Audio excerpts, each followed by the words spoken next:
Radio Rahim here in London with the mild-mannered Joyce. Wow. Mild-mannered, you know. Yeah, man. Like, I've seen you in a lot of intense situations, and you seem to be playing it awfully cool. Today, your manager almost got smashed up by your opponent. Like, what was going through your head at that moment? Wow, I was like, wow, it's actually kicking off here. He's actually serious. He's actually going to... I thought, like, that stool he was sitting on was going to be launched at his head. Right, yeah. Thank God we didn't have tables like with Chisora. Yeah. I don't know. I got to tell you, I don't know what the controversy was about. Like, what is this sparring session? I just got his version of the story. What is going on with you and him and happening in the gym with the sparring? Can you just set the record straight? Yeah, so I did a training camp in Vegas.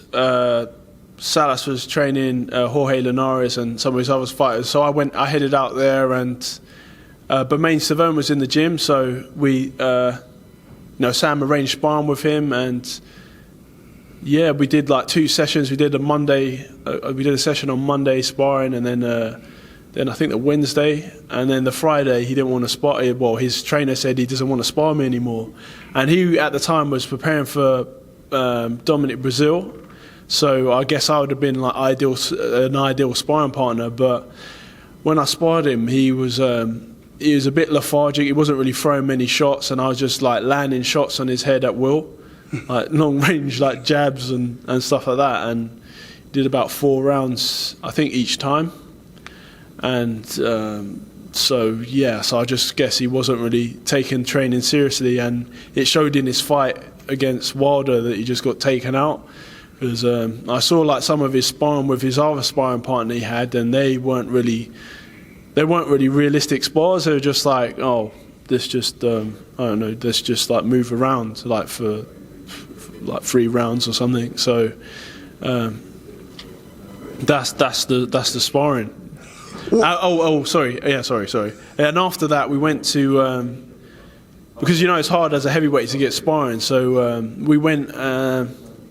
And continued the camp in LA, and Brazil wanted to spar me, so we went and sparred with Brazil because I don't know, because he was there. Needed sparring. So I went and sparred him, and I guess later in an interview, Bermain brought that up, and also in another interview that I saw of him, he said after that sparring he took me to school. Yeah. So I was like, wow, he's saying that like. Like normally, like you don't really say much about sparring, but yeah, that's where it all came from. And I don't know, he's like a moody kind of character in the gym. So I was like very respectful when I went up to him and was like, "You all right, champ?" and all that. And we got a picture and that. But I guess that's just the way he is. But well, it made sense for you to spar the guy. I mean, you were new to the heavyweight division as a champion, and he's getting ready for a title fight. And now that you're in the ring across from him come Saturday night, the question begs, like, with only 7 pro fights, are you ready for, even though he's not a champion now, and with his performance last time, it's still championship level. He's a former champion. What makes you feel ready to be at this level, and what is it like the detractors, for instance, say? Like they were saying today, hey, he's too young, it's too soon, he's biting off more than he can chew. Why are they wrong? Well, I think definitely he's going to be up for this fight, because obviously beating me, then it puts him in line, puts him back in the mix. So I need to be very careful and on my A game and make sure I bring it on Saturday night, which I will. And it's kind of like his last shot. What is he, like 40 years old or something? I'm not sure. Oh, no, but yeah. He's, I respect him as a fighter. I've seen his, especially his first fight with Wilder. I thought that was a really good fight. And his other fights, he looks strong and durable. I guess it's just he slipped on the banana skin on that last fight with Wilder and just got taken out, did you see the memes as well when he was like sliding into the DMs and that? Oh man! Yeah, I've been victims of memes myself. I can't pretend like I'm not a victim myself of memes. Those things are terrible, man. But the Bermain Savone memes are somewhat legend because the knockout was so vicious. Which brings me to my point. Like you're talking about, at least I've read that you have Joshua's name out there, even Wilder. Like these are fights that you want, that you feel like you're ready for already. I don't know how anybody does a better job against Stavern than Wilder did last time out. Do you feel the pressure to be an explosive fighter, like to get your name and face out there as a heavyweight contender this early in your career? You might have to really knock guys out and knock them out in an explosive fashion.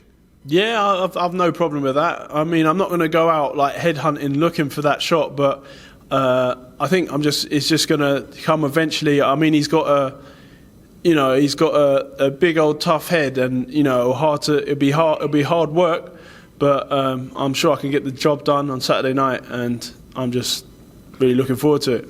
Well, you're training with Abel Sanchez up there at the Summit, legendary training camp there, facilities in high altitude. Again, still you're relatively new as a professional heavyweight. 7 fights in this day and age, though, can get you some great shots coming down the line this year and next year. What is it about the camp at the Summit with Abel? And is the altitude at all an aspect of your training that you feel gives you an advantage? What does Abel Sanchez bring to the table? Well, Abel Sanchez and being up in Big Bear, like it takes a while to get used to the altitude, which is great because you're really like Abel's methods have got it's like a template for making champions, and he's done quite a good job with Triple G Golovkin, so and also Gassiev and the other guys there, and I really fit into training, and I've got used to his methods. They were different from Ismail Salas's, and being in David's gym, but I think with the last 2 fights I've had, I've felt the difference. I think when you've been training at altitude and you go back down to sea level, you have more red blood cells, so you can keep it at a high pace, throwing shots. So it just made me better, because I guess I'm a come forward pressure fighter. So it's only strengthened my style. Everyone talks about Joshua that's talking about the heavyweight division. He's got a fight coming up with a guy who doesn't have that much more experience than you. He's never fought at a championship level before himself, which, indicates that you may be up for a fight like that soon. Obviously, I'm talking about Big Baby Miller. What do you make of that fight? How do you think that fight shakes out?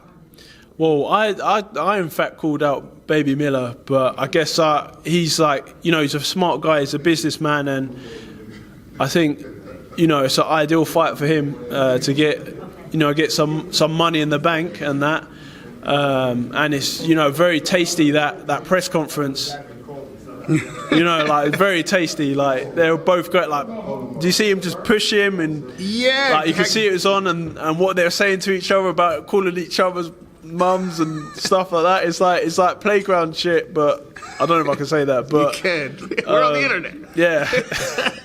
So I mean, he's got a chance, but I think I can just see AJ just taking him out. But it's going to be a big fight in New York. It's I guess Anthony's